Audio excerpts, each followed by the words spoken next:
It's been a day of high drama for the country's unity government. Former rebel leader Riek Machar has defied calls to return to the capital, and now his former allies want Taban Deng Gai as their top official in the unity government, at least for now. Vice President Machar has fled Juba following clashes between his forces and those loyal to the president, Salva Kiir. Kiir had given Machar until Saturday to return and resume his duties. But Machar says he won't come back until the force proposed by the African Union is deployed. His whereabouts remain unknown. Well, as the deadline for Riek Machar to return to Juba lapses, Machar says he will not return unless there is a third-party force in place. CCTV spoke to Machar's spokesman, Gadet Dak. He says that the sooner President Salva Kiir accepts a peacekeeping force in Juba, the sooner Machar will resume his duties as first vice president, as stipulated by the peace agreement signed in August 2015. Yes, of course. The first Vice President, Dr. Riek Machar, is around Juba, somewhere around Juba, and he has made it clear that he will return to Juba once a third-party force is deployed in Juba. And this is the idea which has been endorsed by IGAD, by the African Union, and by the United Nations.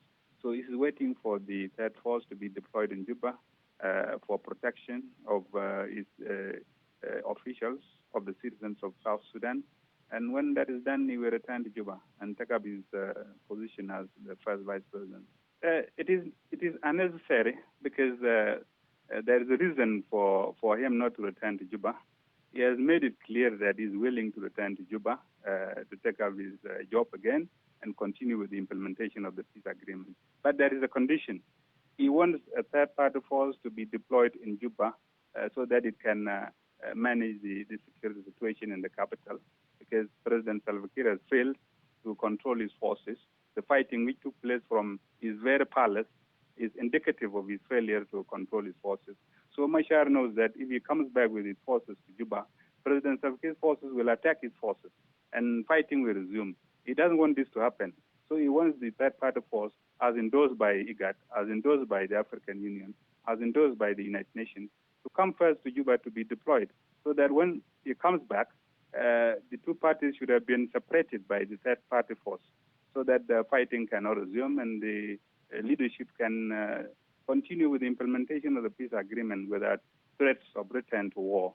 This is a simple condition. And if the deployment of the third-party force takes place tomorrow, next tomorrow he can, a day after he can appear in Juba.